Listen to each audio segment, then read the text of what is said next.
Hello and welcome to Talkin' Baseball. The stove is still hot from Thanksgiving. How about Sonny Gray to the Cards, Maeda to the Tigers, Eugenio to my Snakes? Is it hot in the streets? Let's talk ball.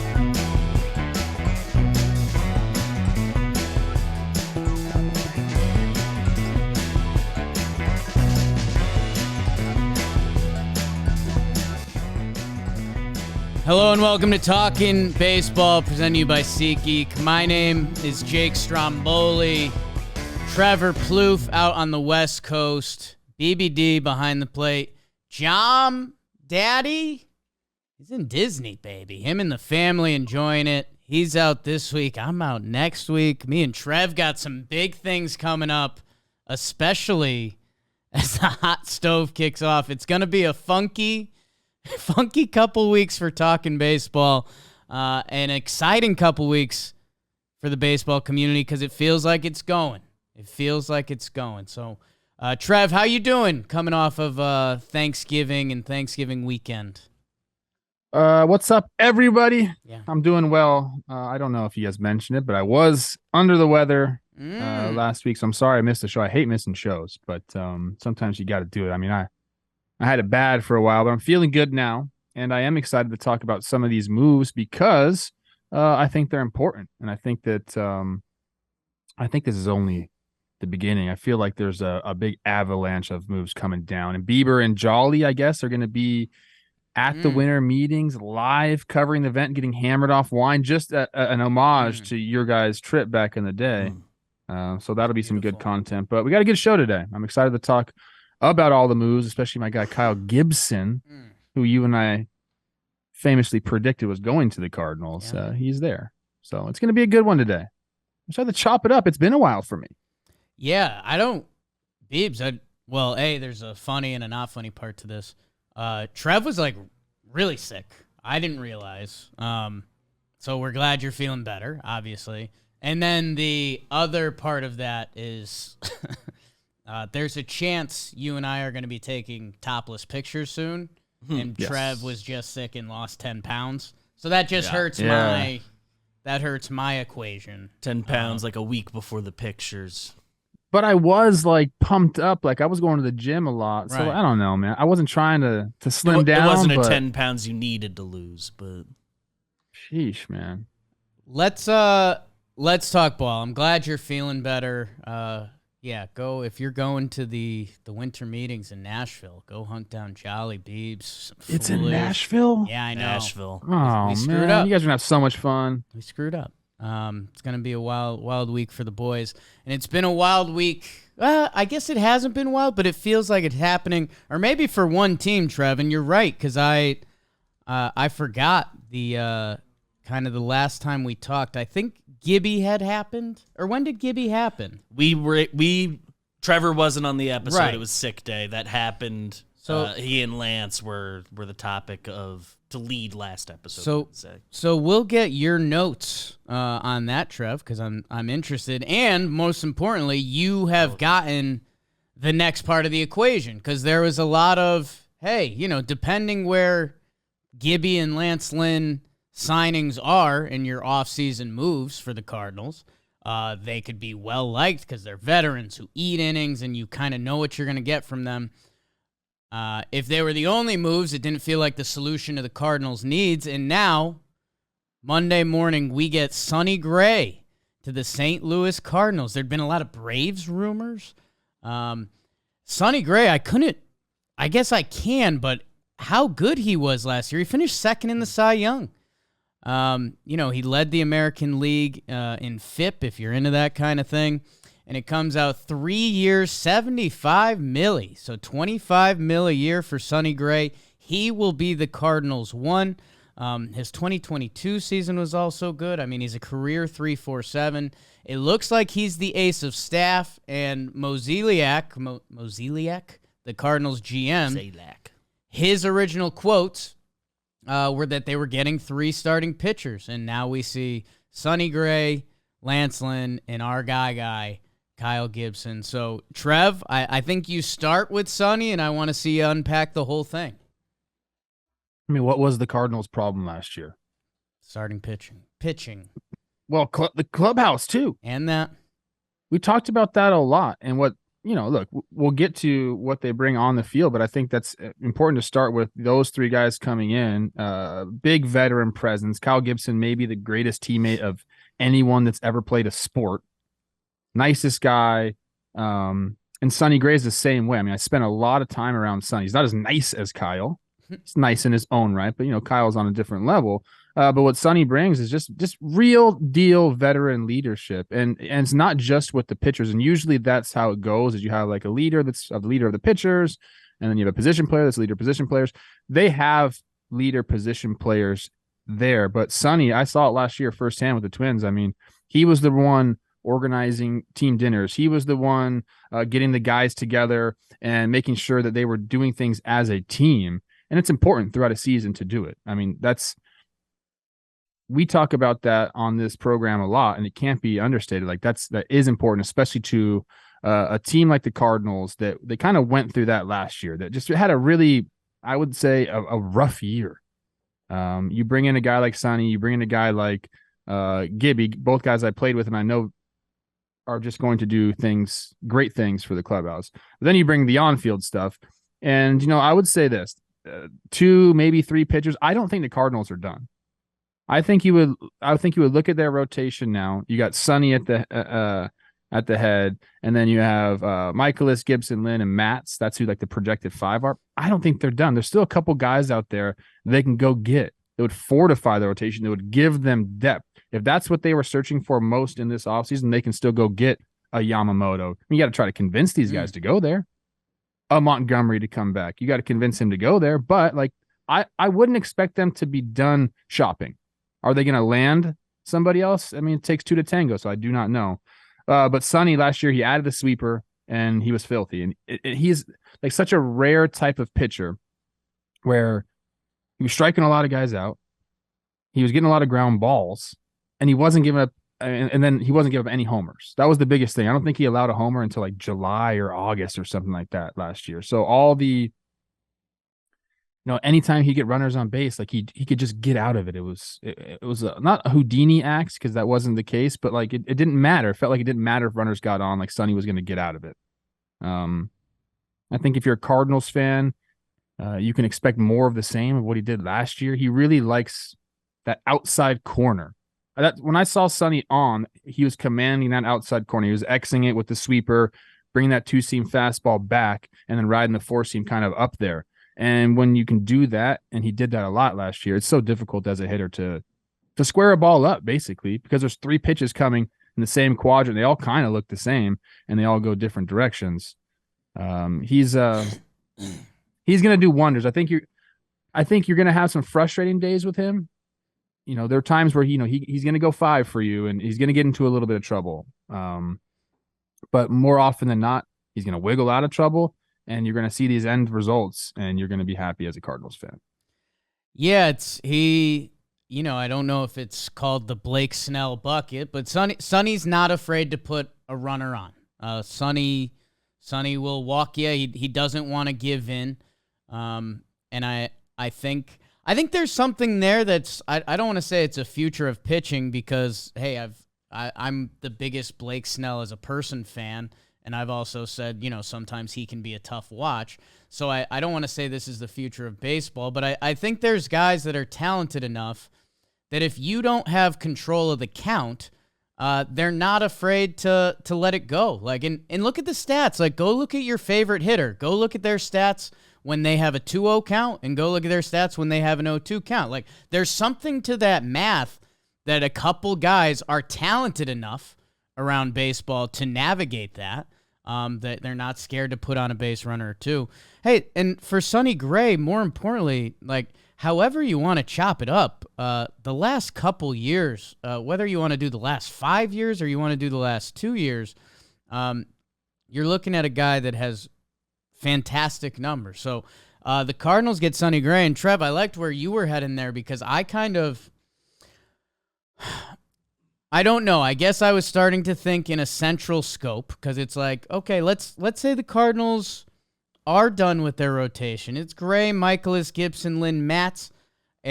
it's not as sexy as you'd like, but depending where the Central lands this offseason, are the Brewers selling off? Like, how impactful are the Cubs going to be? I know they want to make big moves, but they're currently missing Belly and Stroman, who were significant parts of their team last year. Like, what are the Reds going to do this offseason to upgrade their team? Like, I know the Cardinals last year, the season got ugly and it fell apart quick, but baseball also has a beautiful way of bouncing back that, I don't know, if we did TPPs tomorrow, the Cardinals would be in conversation to be the best team in the Central. That starting pitching-wise, I guess Mo said 3, so in my head, I had kind of been like, all right, I guess this is their 3, because they have some young guys too. Liberator, who they traded for with the Rays. And then there was another young pitcher, was it Thompson, who was a first-round pick. But I kind of liked where you jumped, Trev, because I guess in my head I've closed them off to free agent starting pitching, which could be wrong. Like you throwing Yamamoto out there, I don't know. I don't think I believe in that. I think there's a lot of other teams that are willing to go to a next level bag-wise that the Cardinals probably don't feel they need. Although Newt Barr's there, I don't know. Go nuts, Cardinals. Go nuts, Cardinals owner. You can, so why won't you? I've been waiting for a Cardinals trade for 2 years, man. And there is pitchers to be traded for out there. We did this last episode, like between Cease and Glasnow. Who are the other guys? Cease, Glasnow. Why am I blanking? Corbin Burns. Mm-hmm. Like they're, I don't know how stoked they feel about trading division, but like there are bodies to be traded for. And I've been waiting for a Cardinals trade that it feels like for 2 years now that, hey, where the Cardinals have landed right now, the TPP would be us going, honestly, we would land it like, I don't know, this Cardinals team could figure it out and be a good team, or they could be bad again. If they went out and they got another bona fide starter, whether that's, one of the guys I mentioned, I think you'd put them ahead of Sonny Gray on the depth chart. Then we're talking Cardinals favorite for the Central. Yeah, no, I don't disagree. We'll see what the Cubs do. Like you said, like they're supposed to be heavy players in free agency, right. Trying to land Shohei. I kind of like where their squad is at. Same thing with the Reds. They showed us a lot last year, but where do you go in the second year? Can you continue to do that? There's a lot of things happening in the Central. I think it can be up for grabs. I think this lineup can be elite. I really think this could be like a top 7 lineup in baseball, maybe even higher than that. Last year, C. Rose and I said at one point we think they could outpace the Braves. That take aged horribly. No doubt about it, because the Braves are one of the best offenses we've ever seen. But there's people here that can go and do it, man. Go look at their freaking lineup. It's good. So you have to attack the starting pitching market, which they've done. I like the trade aspect here. There's some quotes out there saying, oh, we're going to spend $50 million in free agency. Well, they've already spent close to that. Basically spent, 35, 40 already. So bringing in somebody else, a real deal starting pitcher via free agency is probably, if you're going to stick to that number, doesn't really work. But if you trade, one of your young outfielders and bring in a guy who has some team control, you can do it that way. So we will see, man. We will see what ends up happening. But I do like the start of the offseason. And you know what I like? I like going and get Sonny, but I like getting the back end of the rotation kind of set early. Like I feel like that gives you a leg up on your competitors. Like we have these 2 guys here. We just need now to go get our guy. They went out and got Sonny, and I feel great for him, man. And in 2018, I think that was when he was with the Yankees, had a bad year, and he was like 29, he's 30. Like, is this going to be the end for Sonny Gray? And he's been pretty dang good since that year. And we were talking about before the show, pitch mix means a lot. He adds that sweeper this year, and that just kind of took him to a different level here.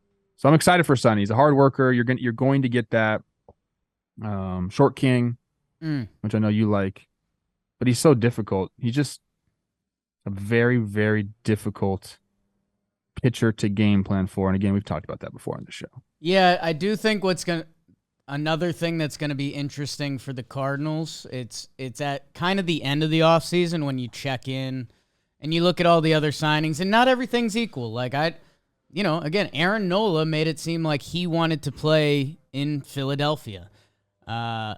Sonny Gray, technically AAV, is getting more than him. Sonny Gray is getting $25 million a year, where Nola's getting $24.57. So, again, everything there is not apples and apples, so you can't play that game. But I wonder if, Gibby and Lance Lynn. I think Gibby's looking at 1 for 13. Lance was in the same range. That, depending how free agency sorts out, could that have been a different starting pitcher? Could that have been, could Gibby and Lance Lynn been Snell? I don't know. It's going to be interesting to see what that contract looks like. Like, I think the allocation of money game. Did we do that on an episode one time? Was that talking Yanks or was that talking baseball that we did, like, would you have rather sign these 3 guys, or would you rather? Probably a talking Yanks conversation. I think that's just going to be payrolls. It's going to be interesting to look at, because we think what you're going to get from Lance Lynn and Gibby, and we think they were paying for innings, and clubhouse stuff does matter, especially with this team. But you wonder where that Snell number lands. We think it's probably higher AAV, less years, but could you have Nola at Snell, and then you have Snell and Sonny Gray instead of Gibby and Lynn, but then you're still looking for innings? I don't know. I just think that's going to be an interesting exercise. I think if you're a Cardinals fan, you have to be. Every offseason has a lot of hope and a lot of mystery. You have to be in a good place right now, right? I mean, maybe. You had a horrible season last year, so you're cautiously optimistic, I guess. I was just giving a look at their top prospects. You're going to love these names. There's 4 in the top 100. Tink and Tekoa. Yeah. Ooh. Let's go. Tink, Tekoa, and Gordon. Yeah. And that's leaving Mason Wynn. Mason Wynn, awesome name, shortstop. You're going to be great. So they have 3 guys in the top 100 overall prospects that are pitchers that, maybe they envision can help them at some point next year, hopefully. So maybe they are done. Maybe they said, hey, we got, these 5-6 guys at the big league level. We got the guys coming up. Let's go focus on something else on a roster. But I kind of like where you're going there. Could Lance and Gibby have been somebody else? I don't know. We'll have to see what the rest of the offseason like provides. Cardinals, hey, making moves. The last place NL Central Cardinals, trying to flip the script from last year. How crazy was all of that? I know we've kind of. It was insane. I've tried to forget it. Is Ollie Marmol still their manager? Yes, I think so. I think him and Gibson. You know what? Daniel Descalso, though, back in the fold. I think we should mention that. I think he's a first base coach or bench coach, which is a tough job to just hop into that, Danny. Okay. He's got it. It's Dirty Danny Descalso. He's a buddy of mine. Team USA back in the day. What's up, bro? Way back. Come on. Friends with John Jay. I think you know what? I met him on my first Arizona trip. I think he was I think he was on the field, and I was like, "Hey, what's up?" Another short I king. think we took a picture together. Yeah, I think I was happy with that. I think I was happy with the result there. Weren't far. Trev, I think the other conversation is with starting pitching market. A little bit your Twins, Kenta Maeda. Signs with the Detroit Tigers. So there was a little smoke and fire on this one. We heard rumors around Thanksgiving. Comes out 2 for 24, I believe. So kind of in that $12 million range that Gibby, Lance Lynn. Although they have options, Maeda's locked in with the Detroit Tigers. And I think for baseball fans, I do think there's a little bit, and sometimes the comment section gets tough on Jom, because I think Jom will be a little bit like, hey, this could mean nothing. These are the Detroit Tigers. We've seen them struggle in the past couple years. They were supposed to be hitting their window. Things fell apart hitting-wise, and then injuries to a lot of their pitching. I don't know. I think for the baseball hardos in an AL Central that continues to feel open, the Detroit Tigers have done some head turns between trading for Mark Canha, Torkelson having a big second half, Riley Green putting a season together. And now they sign Kenta Maeda, and they've got if you've been a baseball person who's been into prospects and kind of what was supposed to open this Tigers window, Scooble, Matt Manning, Casey Mize, a lot of those guys have dealt with injuries or performance or something. Reese Olson kind of had a nice breakout season for them. And now Kenta Maeda, who pitched in the AL Central last year for your Twins, coming off of injury. He's a guy that's had some lights-out season. He's 35 now. He goes over to the Detroit Tigers, and it's got everyone being like, what do we need to do with these Detroit Tigers? Like, are they going to be a fun, feisty team this year in the Central? It's kind of looking like that a little bit. I think so. I don't think there's any team that's like far and away better in the Central. I mean, I'm supposed to say my Twins, but, there's some things they have to figure out as well. The Tigers have pieces. I think, you can dream. If you're a Tigers fan, you can dream about a wild card contention season. I think you can dream about maybe pushing for the AL Central title if all things go right, because you're right. You have some guys in that lineup. If Torkelson really takes that next leap, we've seen Riley Green be incredible. My guy, if was Jesus a good carpenter, Kerry Carpenter, doing his thing. They have some players there, dude. And the quote unquote rebuild was supposed to be about, these prospect pitchers and how all that was going to line up. And there's been some injuries there, but if we get everyone kind of coming back, and Maeda impressed me a lot. Obviously I knew who he was as a pitcher. But when you have TJ, and I think he had a different type of TJ, like the internal brace version of it. He came back from that. Then he had, what was it? I don't know if it was bicep tendonitis or shoulder tendonitis. So he was supposed to come back early last year, then had another injury. And then when he did come back, it was like, man, what's going to happen? This guy hasn't pitched in a long time. He actually had some really, really good starts and was like really impressive. I think his first start was against the Tigers, if I'm not mistaken. He came back and his splitter was splitting, and he was missing a lot of bats. And I think obviously that's the main pitch for him, is that splitter. And what I saw with Kenta, for Tigers fans, is as long as the control is there, he's getting a ton of swings and misses and getting a ton of, bad at bats put up against him. It's an interesting type of pitcher to watch, in a game of power arms. Like, you have this guy Kenta up there, and his 85, 90 mile an hour fastball is playing up, dude. I love when you see that. It really is. You're getting a lot of late swings on that fastball because of the splitter. He joins the rotation, some stability there. Very nice guy. Clubhouse will be interesting. He's, it's tough when you have to have an interpreter kind of go around with you a lot, to have like a huge, meaningful impact on a clubhouse. But I think he can with his work ethic, because I saw how he goes about his business, and I think that's important, man. I really do. I always bring that up because it is important to have that chemistry going on. I think Kenta brings that, but I'm intrigued by the Tigers. I am. Are you still mad you sat next to Kenta on the plane and I think he just thought you were a fan or something? Yeah, no, I'm not at all. Not at all. I'm not mad at that at all. I think that's awesome. You don't think about it, or he's great. He is a phenomenal person. Great style, if that means anything. He's a swagger. I was always looking at his important fits. for the kids in that rotation. He's a swagger hound. I was like, dang, where'd you get all that shit? He's like, what are you talking about? Who are you? Please don't. Aren't you a reporter? Please don't bother me. I got a Maeda butter knife, if you're interested. I think I might have it too, but where'd you start, Beebs? I was just looking at his game logs, went to confirm the at Detroit start, which correct. Confirmed. That's the start he made back. The game he got hurt was 3 innings, 10 earned against the Yankees. So take that guy out. He's got a 3.46 in 101 innings. Yeah, I was going from since he came back from that injury, and it's where ERA can be deceptive. All April, he has a tough April. He gets hurt, gets 10 earned runs against the Yankees. That's an ERA ruiner.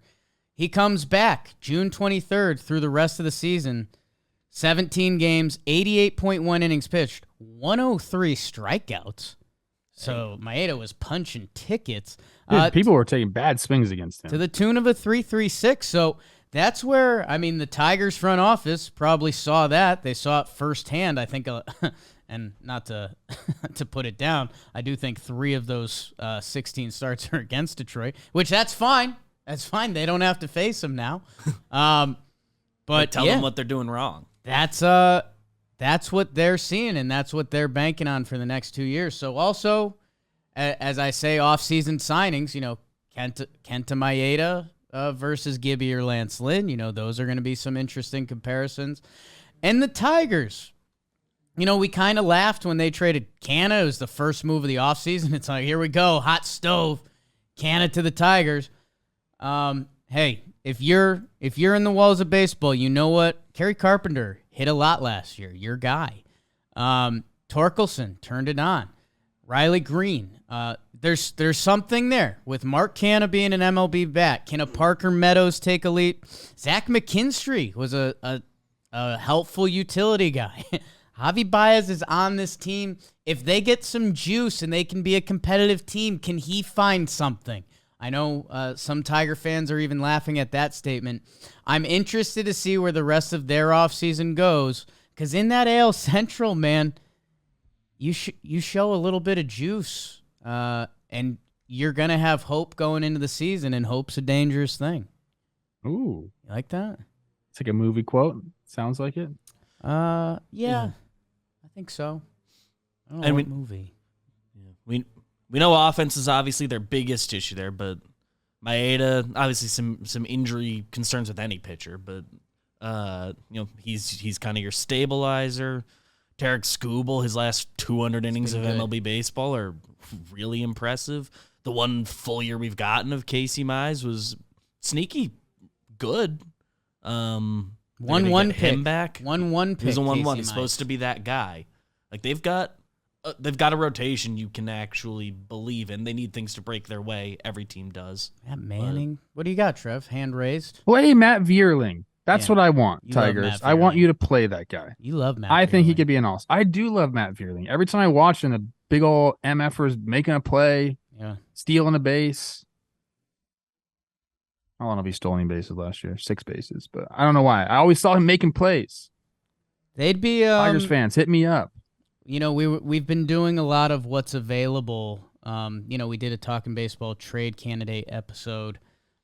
There's some second basemen available, and the Detroit Tigers be an interesting landing spot. Jonathan India to the Tigers? Jonathan India, Gleyber Torres, like there's options at the second base position. Like you put Gleyber Torres in this Tigers lineup right now, I don't know. It would feel different. So I'm interested to see where the rest of their offseason goes.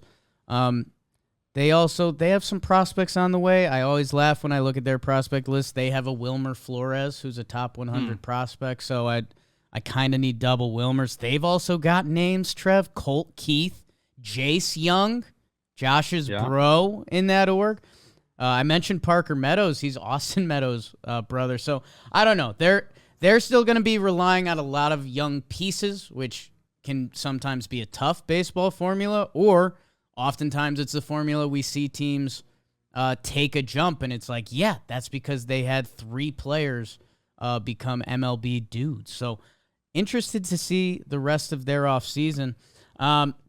Trev, I guess kind of closing a loop on the pitching before we move on to the Eugenio trade, and there's some other rumors and stuff.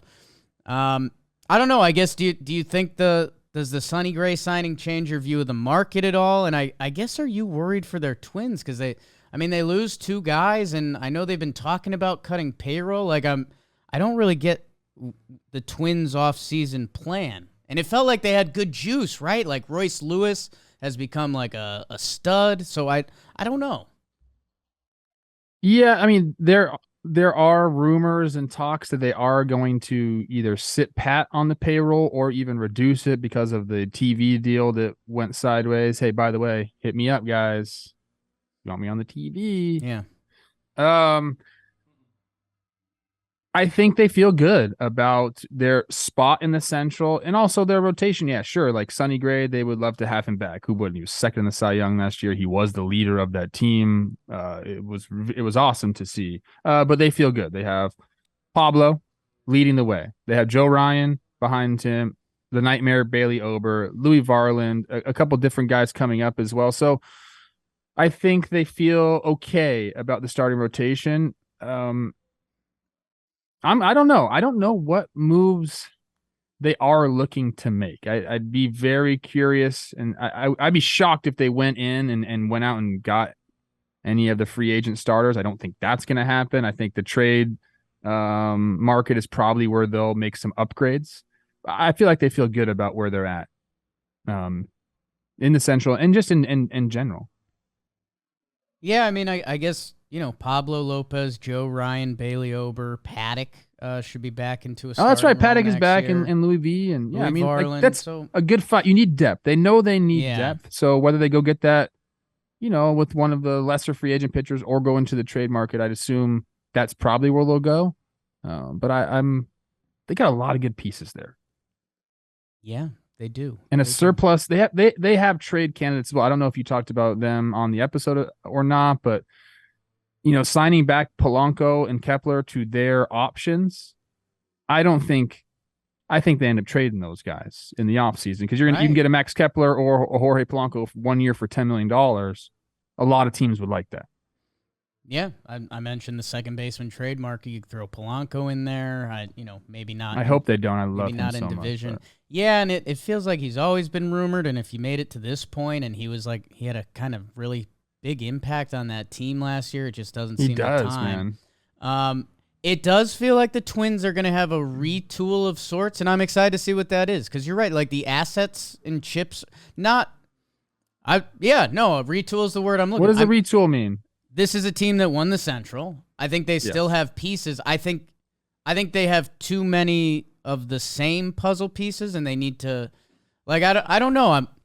Could they go and trade for Corbin Burns? Like they've got some young assets that, and then if they have some young guys, yes. If you were looking at Corbin Burns and Pablo Lopez at the top of that rotation, I don't know, but there's a lot of teams saying that right now, so I just don't know.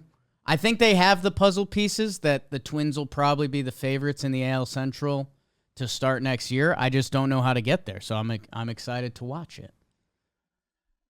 Know what else I get excited for, Trev? Cold Blue Moon. Oh. I really do. Sounds delicious. Had a few this holiday season. Some people said I might have had a few when I was letting out my Dolly Parton tweets. They weren't wrong, but I believe in it. I mean, for Dolly at her age, coming out in the Cowboys cheerleader outfit, my goodness. Blue Moon, people. It's the perfect match with baseball. It's the perfect match for the baseball offseason. It's good on the weekends. It's good for happy hour. It's Blue Moon, you know it. And they also have some new offerings. They got their Light Sky with real tangerine peel taste. The Moon Haze, if you like those juicy bursts like I do. The holidays are here, and you might need one or two to get through it. And do that with Blue Moon. It's beer that's made brighter. And hey, why don't you get the wheat ale that the Light Sky, or the Moon Haze delivered by visiting get.bluemoonbeer.com/baseball for delivery options. That's get.bluemoonbeer.com/baseball. Blue Moon, made brighter. It was brewed by baseball. Golden, Colorado. Click the link in the description. Get yourself a couple brewskis.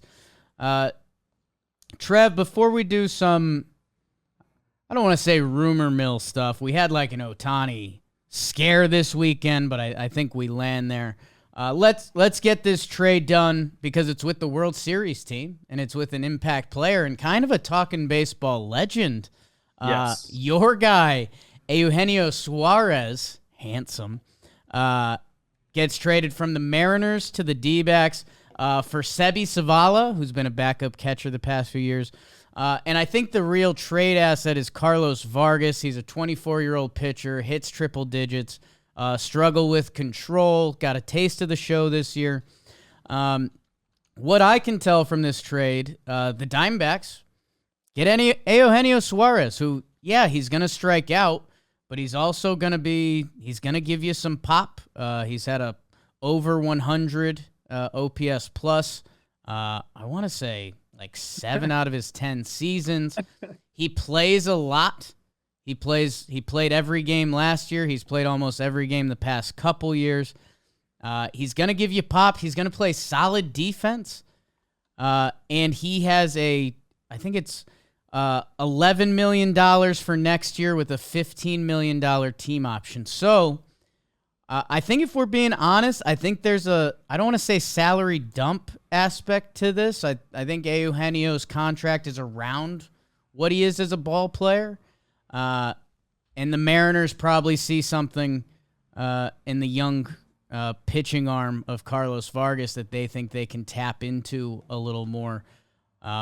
I don't know. As a, famous Snakes fan, you have to like this. You're getting the MLB talent that's a lock for either a year worst case or 2 years best case. And if you're a Mariners fan, I don't know. There's got to be, I don't want to say a little head scratch, but a little nerves. Like Eugenio's been a guy on that team, and he's gone now. Okay, so I think there's a few reasons for both sides to make this deal, which makes it a great trade. And usually that's why trades end up happening, because both sides feel like they need to make an adjustment. For the Mariners, they were striking out too much last year. It's all we ever talked about. Mariners fans, they strike out too much. The offense is this. Is that. So if you want to make a change, an adjustment to your approach, like a guy like Eugenio, he is who he is, bro. Like, he's going to strike out. He's going to hit you some homers. If you're trying to get away from that and have a more contact-oriented approach, then, oh my gosh, my eye. Trev? Sorry. Something like flew in my eye or something. If you're trying to have a more contact-oriented approach, I mean, it makes sense that you try to move some salary, like you're saying, and try something different. For the Diamondbacks, I love the move. And the GM's already come out and said, some of the things that I was thinking. It's stability at that position. I mean, I love Longo, and I thought he was great for the clubhouse. I thought he provided on the field as well. But it's platoon spot for them over the last couple of years. So now you have a guy you just plug in, don't worry about it, set it, forget it. He's going to be your third baseman. I think there's something to that for a GM, for a manager to be able to just say, hey, here's one part of our lineup that's set. It makes sense. And you mentioned his defense. I think that's important to the Diamondbacks. They continue to play strong defense. He can do that. And then, you throw 30 homers in the bag while you're at it. So I kind of think it does make sense for both sides. I'm curious what the Mariners are going to do. We haven't really dove into their offseason or what they're going to do just yet on this show. But for the D-backs coming off a World Series run, trying to improve the roster, I think it's awesome, man. I think people are going to end up liking it. And liking him in the lineup. And I mentioned to you before the show, sneaky hot boys down there in the desert. I'm looking at this lineup, and I'm liking it.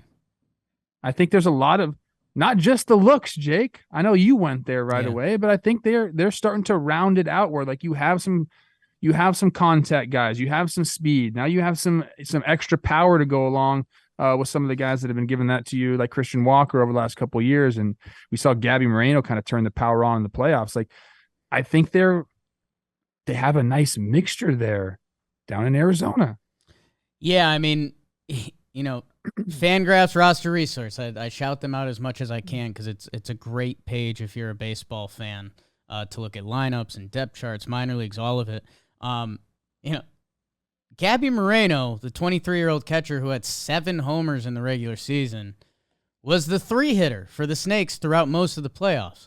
They've slotted Suarez into their 3-hole. Corbin Carroll, Ketel Marte, and Suarez. You also got Christian Walker there, who had, regular season was incredible, postseason wasn't as much. When you look at that on paper, and that was one of the things, when you looked at the Rangers and the Snakes, you're like, God, there's some guys in the bottom of this Rangers lineup that would be at the top of the Snakes lineup. They positioned themselves well, and I think one of the more, I don't want to say controversial free agents of this offseason, because he's actually the opposite of that, as a person and a player. Matt Chapman, your guy. He's one of the big fish this free agency. And I know there's teams that flip-flop. Like, how much money do they want to give him? He's going to get $100 million. You know you're going to get great defense. It's what's he going to provide with the bat. I've actually more or less talked myself into Matt Chapman. How big for your team? How big of me? No, because the Yankees unfortunately are all right-handed. So I wish they had room for Matt Chapman. Oh. I think Matt Chapman has given me kind of third baseman Marcus Semien. Like, I remember when Semien signed, he hasn't had the crazy Semien year that Semien had in Toronto that got his market value up. But he had one in Oakland. Yeah, if Matt Chapman this year was a final year of free agency and he went off, he'd be almost a $200 million player. And right now he's coming off kind of a mixed bag of a year where he had the huge month and then he fell off. Like, I don't know. I think Matt Chapman, if you can lock up that defense, which is platinum, there's more in that bat. Like, if he gets with the right org, that contract can become a steal in a couple years. I know for Snakes fans, they were a little nervous about Matt Chapman. Like, coming off the World Series, that the other side of that is, if Matt Chapman stays what he is with the bat, teams like Arizona can't give out big money at every position, that they were worried that coming off the World Series, he was going to be their big ad, and that was going to be the wow move of the offseason, and it could be a hit, it could be a miss. And I think they're also a little gun-shy because their last big free agent was Madison Bumgarner, so I think Snakes fans have a little bit of fear there. They addressed their third baseman need maybe for the next 2 years, and it'll be interesting to see what else are they going to do this offseason? Because the Snakes operate differently. Like, we've said that for a few years. They're coming off of a World Series. They feel like they're in a window. I wonder what they've got up their sleeves, because this isn't the end for them. Such a wild statement coming off a World Series run for the Snakes, bro. They're in the window. This is...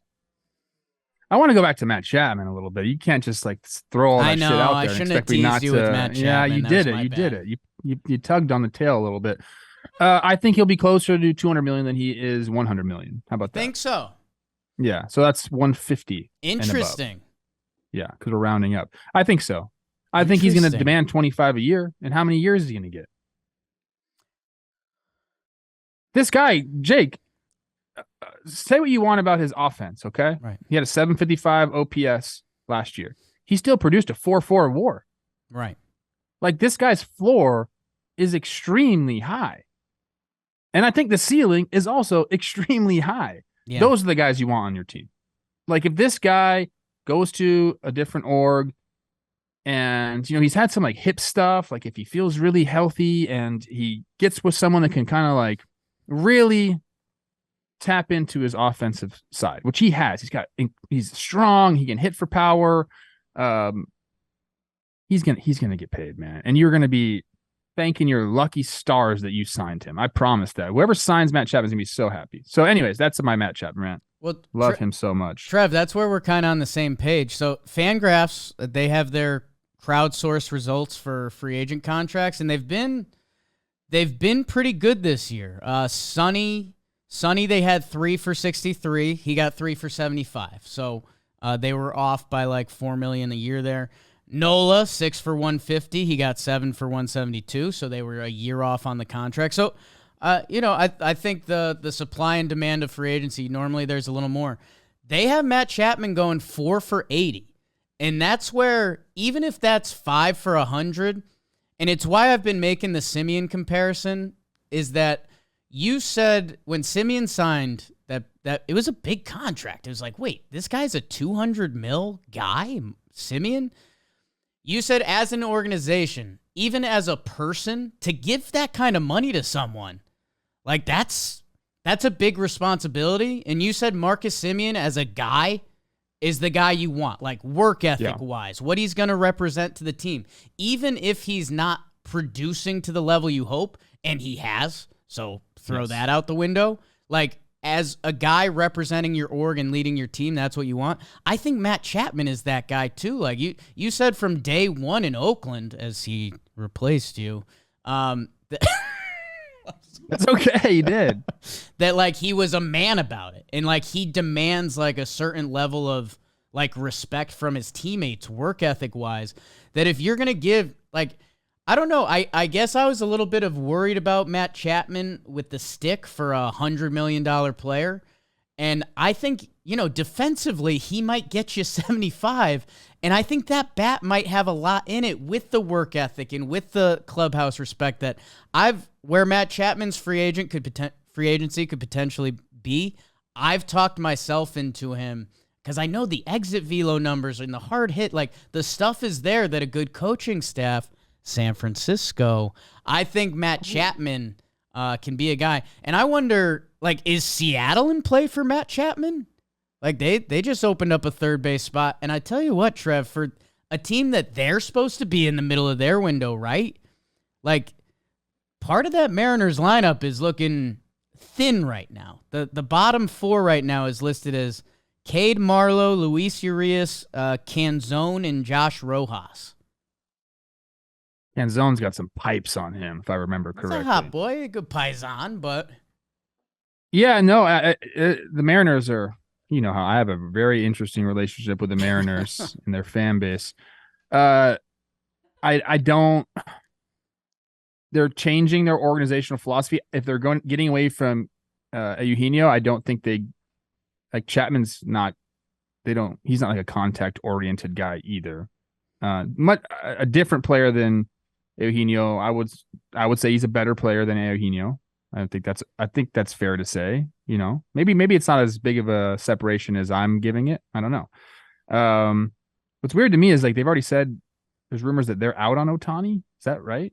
Yeah, that like came out and everyone was like, what's this even mean? Like, why are you even talking about it? Like, you should not be out on anyone right now because you are in this window. You do have this pitching and you do have this young superstar who you just locked up, and you do there are so many things to like about Seattle. Like, now is not the time to let off the gas.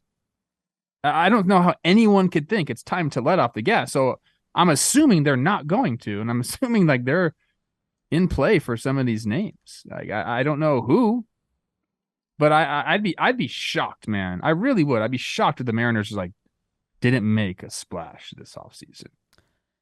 I would give them this. You'd like to think, man, their rotation is one of the best in baseball. They were first in WHIP last year, fourth in ERA. Like, it's a lot of young talent up and down the roster that, yeah, I don't know. I guess the trading of Eugenio Suarez, who you had penciled in for 160 games, a good pop in the middle of your lineup, a team that finished middle of the pack offensively. Like, you'd like to hope that this is a first move that opens up a move for a free agent or a trade or whatever that is, because this Seattle roster, Teoscar Hernandez and Eugenio Suarez gone. You just lost pop. You just lost two of your biggest three threats. Julio's obviously number one. Cal Raleigh has his own argument. But yeah. Problem is, I think we said kind of awfully similar things about Mariners last offseason. Their fan base was expecting a big move last year, coming off the good vibes of 2022. And it just never happened. So I'm on MLB trade rumors, and the stuff that we just talked about is kind of echoed here.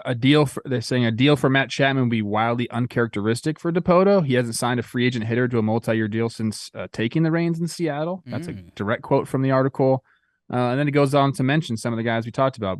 Jonathan India, Jorge Polanco. Don't even dare go get my guy Kyle Farmer. But then there's Gio Urshela, Justin Turner. So all these guys are mentioned, but I don't know if any of those guys are an upgrade over Suarez. And then what do you have to pay them? You were paying Suarez. I think I could see some guys on par with Suarez, but no one's an upgrade, I don't think, besides a Chapman. Yeah, look, hey, Dipoto, Mariners ownership. Let's go. Don't make me, what is you doing, baby, you, this early in the offseason? Don't make me do it. So I will. Yeah, that's Mariners. I mean, Rangers just won the World Series. Astros are still there. Angels actually might be in a worse spot. So, Mariners, you missed the playoffs this year. But they won more than 53% of their games, so it was a good year. Interested to see their next action.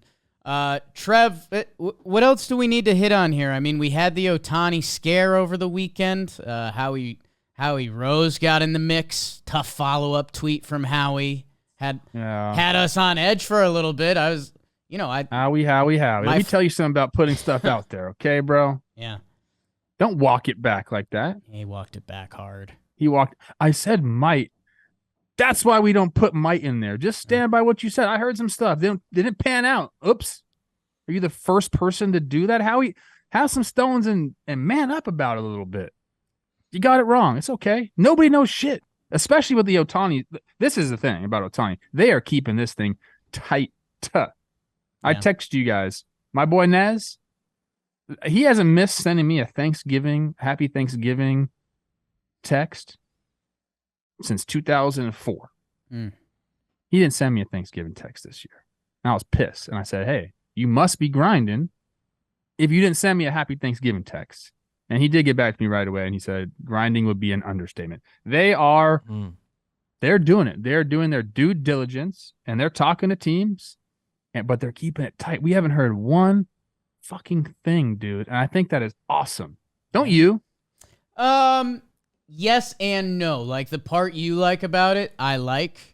It would also, doing a quote unquote good for baseball thing. Okay. Like if we had a different Ohtani rumor every day, like if the tweet came out right now, like Ohtani met with the Reds and we were like, whoa, okay. I didn't even think about that. Like, yeah, Ohtani be great in Cincinnati. Sorry for the giggle, Cincinnati. I don't. That is messed up. I don't see that as a landing destination for him. It's just last year during honest. the 2 or 3 week period, they were the best team in baseball, and everyone wouldn't sure shut up were. about it and were yelling at us. And I was like, hey, maybe you just calm down. It's just a couple weeks here. Give me Snell to Cincy. Yeah, I don't know. The other part of that, if you don't know, probably a lot of you know, Howie Rose broadcasts for the Mets. So people are, if he said he's hearing about today, you'd like to think that would be connected with one organization, which I don't know. The Mets were my original, just Jake simple math in my head. If I'm Steve Cohen and I'm trying to make the Mets not the Mets anymore, you sign Shohei Ohtani and you've rebranded the whole team. I know everyone's kind of out on the Mets for next year, but the Ohtani signing's a decade type deal. So yes, I don't know. Fits every timeline. In my head, that was in play, but coming off their season and with all the Dodgers, and it didn't seem back in play. Anything's in play for Shohei still, and I don't know. Is it just going to happen randomly at some point? Is there just going to be a tweet, Ohtani signed with blank? Yes, I think so. I keep saying this. I would love to just go and text Nez, give me something. I will not do that. I'm just not that kind of person. I don't want to have that type of relationship with him. But like just talking to him about like being Shohei's agent, he says that, like privacy and that kind of, like not letting things slip is like at the forefront of what he wants. Yeah. So, and they've done such a good job, man. Like, can you remember the last time we've had a high profile free agency like this? And we don't even know the teams he's talked to, bro. You could guess.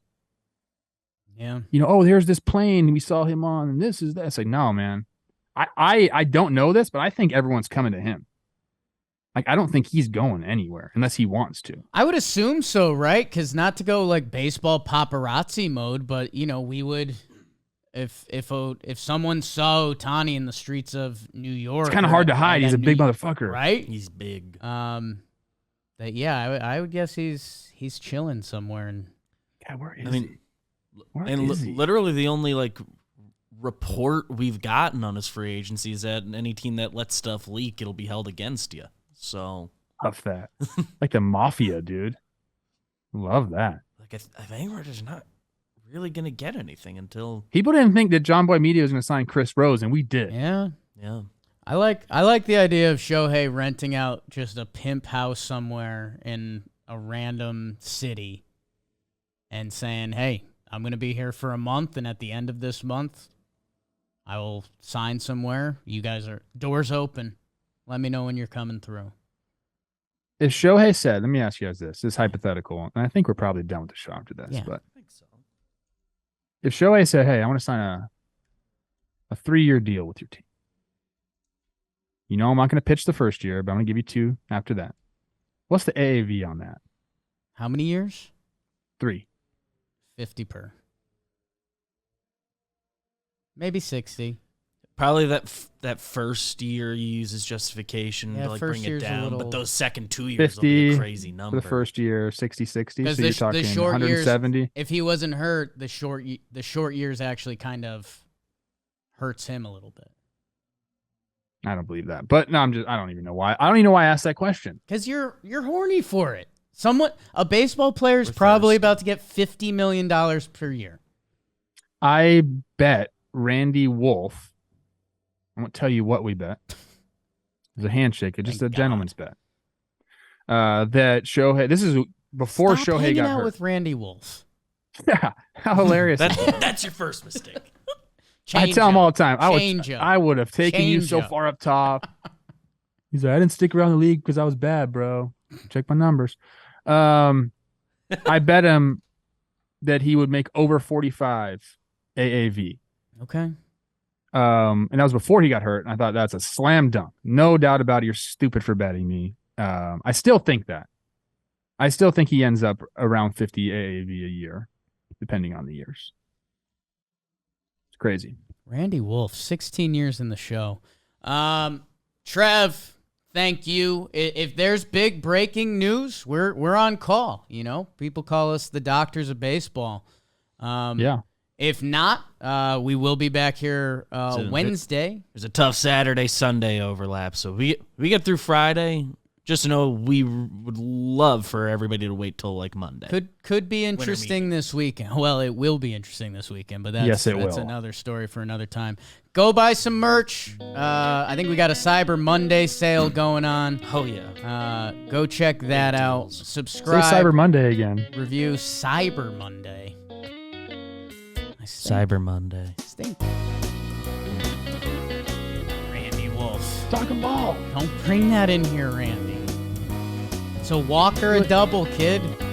You and Eddie Godardo can get it. I don't know about Eddie. Old heads. Eddie goes, I would just. I said, Eddie, you don't know nothing about the modern game, bro. Eddie be right under your hands? I don't know.